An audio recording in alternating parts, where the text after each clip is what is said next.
हैं जोधपुर का, जहां पर बीएसएफ मुख्यालय पर रोजगार मेले का आयोजन किया जा रहा है। केंद्रीय मंत्री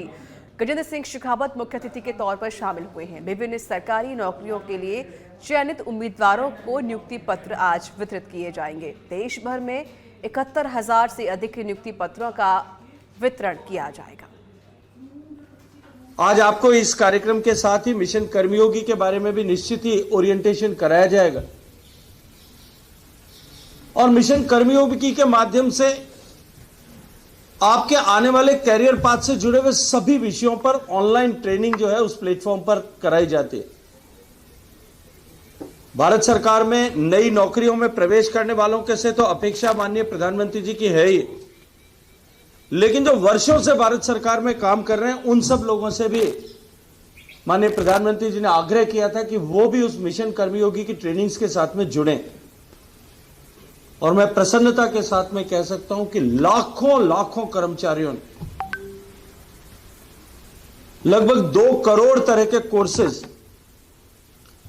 अलग अलग कोर्सेज जो है वो अब तक पूरे किए हैं। मैं आपसे भी आग्रह करूंगा कि आने वाले अपने कैरियर पाथ से जुड़े हुए जितने कोर्सेज को हम कनेक्ट कर सकते हैं उन सब कोर्सेज को, ऑनलाइन कोर्सेज को हमें इस समय में पूरा करना चाहिए। मित्रों, आप सब सौभाग्यशाली हैं कि आपको ऐसे महत्वपूर्ण अवसर पर भारत सरकार के किसी न किसी उपक्रम के साथ में, किसी न किसी विभाग के साथ में जुड़ने का अवसर मिला है। जब हमारा देश लाखों बलिदानों के बाद में अर्जित आजादी के 75 वर्ष पूरे कर चुका है और यह समय, यह कालखंड और भी महत्वपूर्ण इसलिए है कि आजादी के 75 साल पूरे करके आजादी के जब 100 वर्ष पूरे होंगे यानी 2047 तक सम्मानीय प्रधानमंत्री जी के साथ में देश के 140 करोड़ लोगों का यह लक्ष्य है, उनका संकल्प है कि हम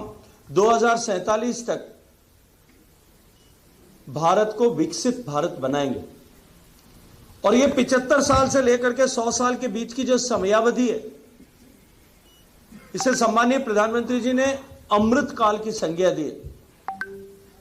और इस अमृत काल की शुरुआत के साथ ही आपको इस अमृत काल में प्रवेश करते हुए भारत के निर्माण की किसी न किसी रूप में भूमिका का निर्वहन करने का अवसर मिला है। आप निश्चित रूप से अत्यंत सौभाग्यशाली हैं और आप सौभाग्यशाली इसलिए भी हैं कि आपके आगे की पंक्ति में जो अधिकारीगण बैठे हैं, मंच पर हम लोग जो बैठे हैं, वो लोग इस यात्रा के साथी तो होंगे, लेकिन जब देश परिवर्तित हो जाएगा, आप लोग जो आज इस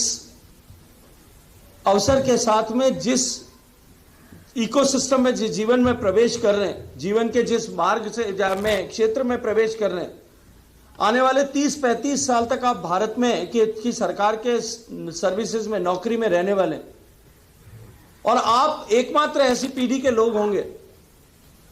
जिनको ये नौकरी करके देश को बदलने का अवसर भी होगा और बदले हुए देश में रहने का सौभाग्यपूर्ण अवसर भी उस नौकरी करते हुए आप सबको मिलेगा।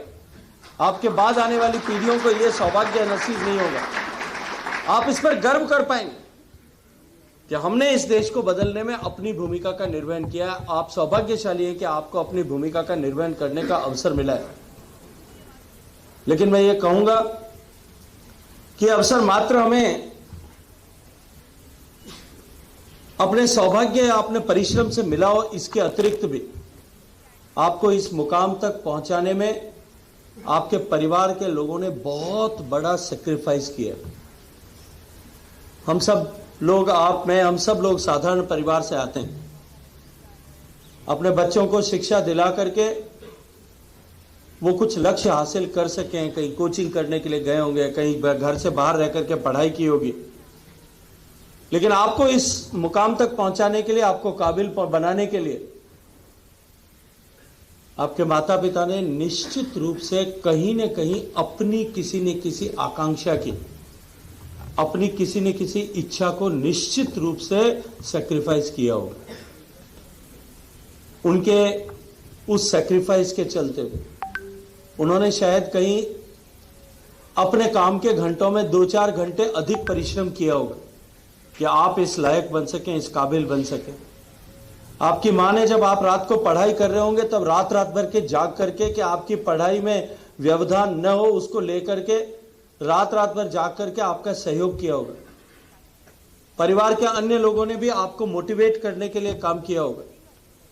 स्कूल में, कॉलेज में जहां पढ़ाई की होगी वहां शिक्षकों ने भी इसके लिए निश्चित रूप से आपको कहीं न कहीं इस लायक बनाने के लिए अपने एफर्ट्स उसमें डाले होंगे, तब जाकर के आज आपने ये मुकाम हासिल किया है। इसलिए केवल ये व्यक्तिगत सफलता नहीं, इस सफलता के उत्सव में हमारे परिवार के सब लोग सम्मिलित हों,